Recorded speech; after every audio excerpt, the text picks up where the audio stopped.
त्यसरी त सम्बन्धी प्रोग्राम हो सुन्दरबाजार साथीले राखेको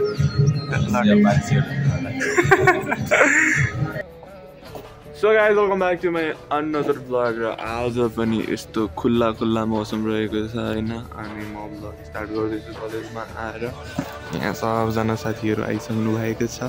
र आज चाहिँ के हुन्छ अब हाम्रो स्पोर्ट विक हुन लागेको छ होइन अनि त्यसपछि एनुअल पार्टीको पनि हुनेछ अनि त्यसपछि पिकनिक पनि हुने होइन तीनवटा कुरा एकैचोटि हुनेवाला छ होइन स्पोर्ट वाइकको पनि ब्लग हाल्न परिहाल्यो पिकनिकको पनि ब्लग हाल्न परिहाल्यो एनिभर्सरीको पनि ब्लग हाल्न परिहाल्यो अब हाम्रो सधैँ यसो रुटिन हाम्रो हरिदाईको चिया पसलबाट हुन्छ हाम्रो डेली रुटिन होइन यहाँ सुरुमा चिया खाएपछि बल्ल सुरु हुन्छ होइन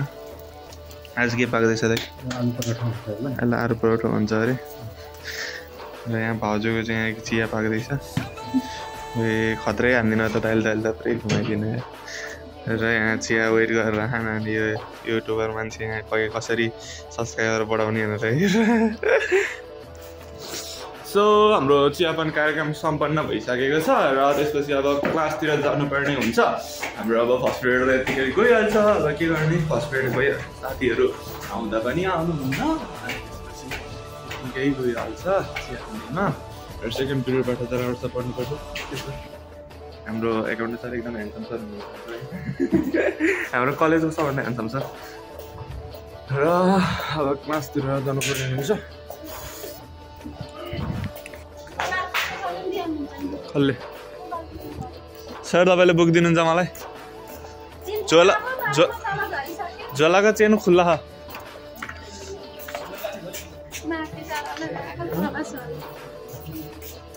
सर मैले हाम्रो कलेजको भ्लग बनाइरहेको छु केही भन्न मन लाग्छ तपाईँलाई सब्सक्राइब गरिदिनु अनि नयाँ स्टुडेन्टलाई के भन्न चाहनुहुन्छ भन्न त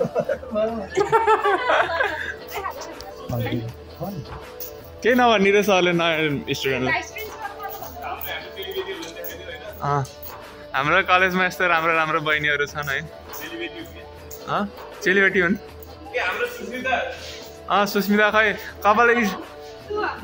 कपाल स्टिल हानेर राखेको बहिनीलाई त देखाउनु पऱ्यो नि झन् यार खै यता आउ त नानी तिमी देखेर 2-4वटा स्टुडेन्ट धेरै आउँछन् कि सर तपाईँले मलाई किताब नलेज जान लाउनु भएको ल खै होइन यिनलाई देखेर त आउनु लाग्यो नि भएको छैन क्या सो दिस इज आवर चिया खाने टाइम अनि हामी यहाँ चिया खान्छौँ फेरि 2-3 कप त खानु परिहाल्यो दिनमा नत्र त फेरि हुँदै हुँदैन नि 2-3 कप चिया खाने हो खाने हो भयो जाडो पुरै भगाउनु पर्ने हुन्छ सो अर्को कप चिया पनि गइसक्यो हाम्रो होइन अब काटेर लाग्नु पर्ने हुन्छ बिहान कोल्ड स्टार्ट गरेर आऊ पछि चिसो त नभयो होला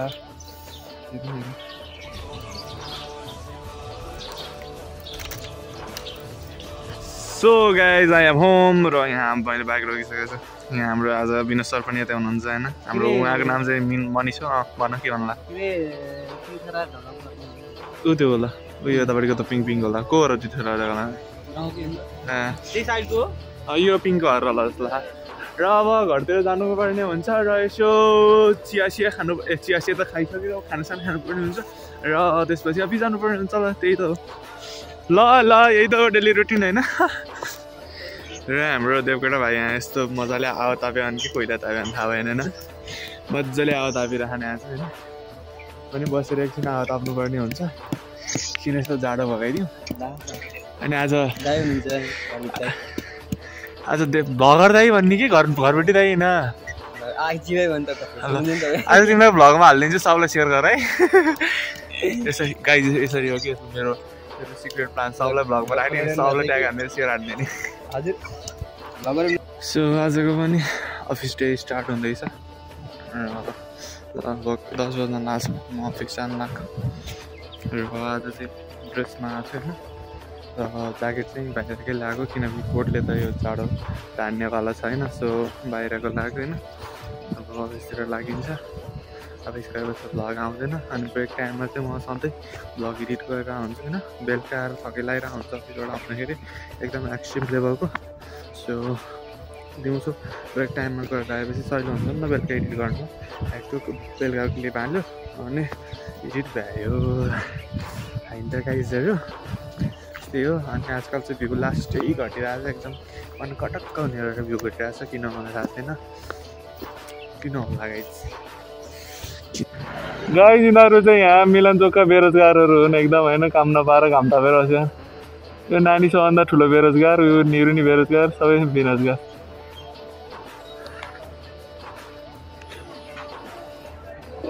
सो म यता मन्चोकतिर जानुपर्ने स्थिति आएन ब्रेजा त हान्छ क्या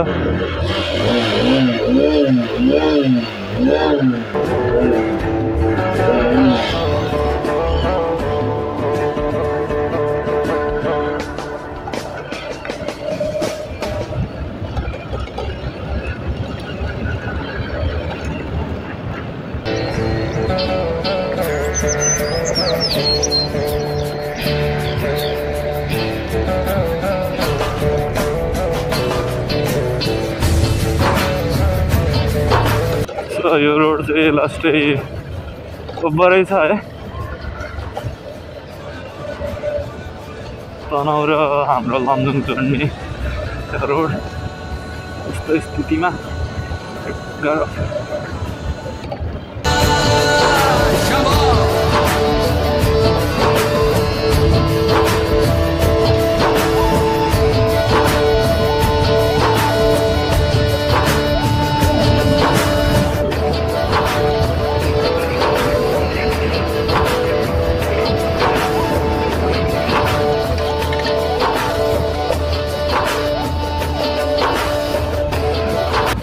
यही हो अघि चाहिँ म lamjungमा थिएँ अहिले तनाउ आइसकेँ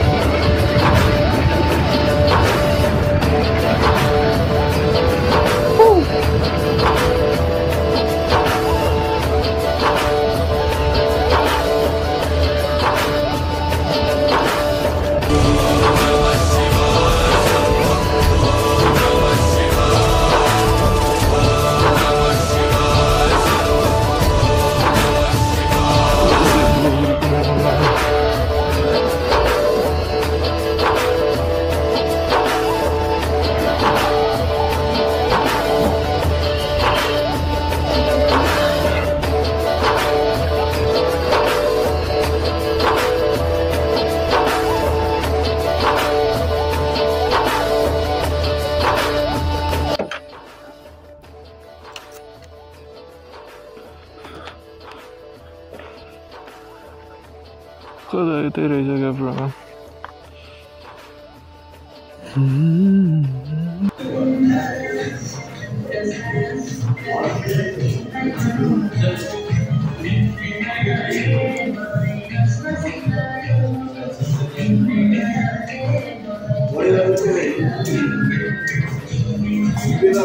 सर हाम्रो के प्रोग्राम हो आज हाम्रो यहाँ विज्ञ साक्षरता सम्बन्धी प्रोग्राम हो सुन्दरबाजार लिएर आएको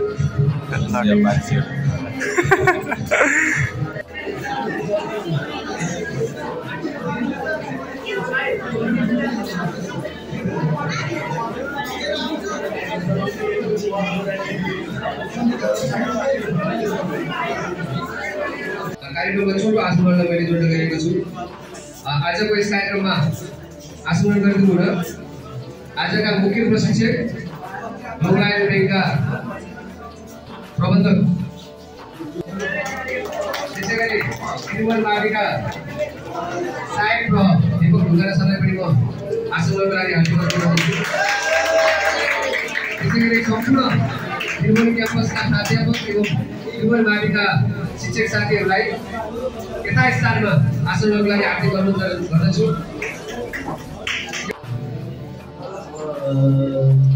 ग्लोबलाइजेसन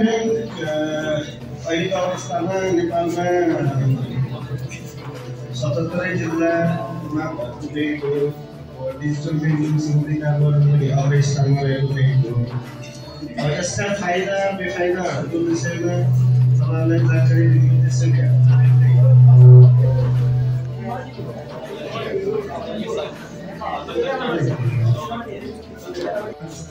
all over नेपालमा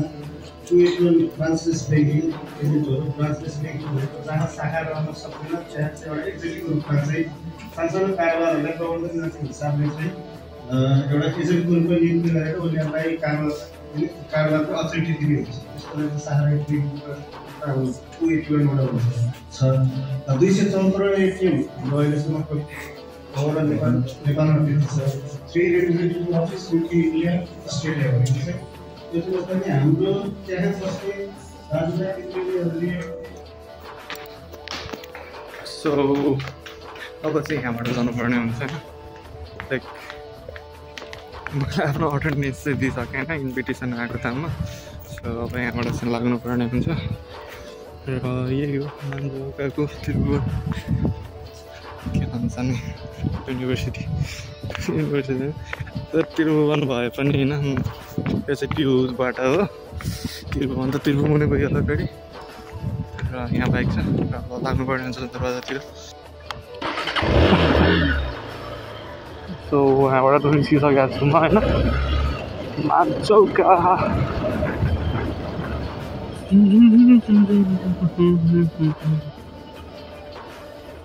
अनि आजको ब्लग चाहिँ म यहीँ बनाउन चाहन्छु होइन। र आजको ब्लग कस्तो भयो होला कमेन्ट गरिदिनु होला, लाइक गरिदिनु होला, सेयर गरिदिनु होला, मन पऱ्यो भने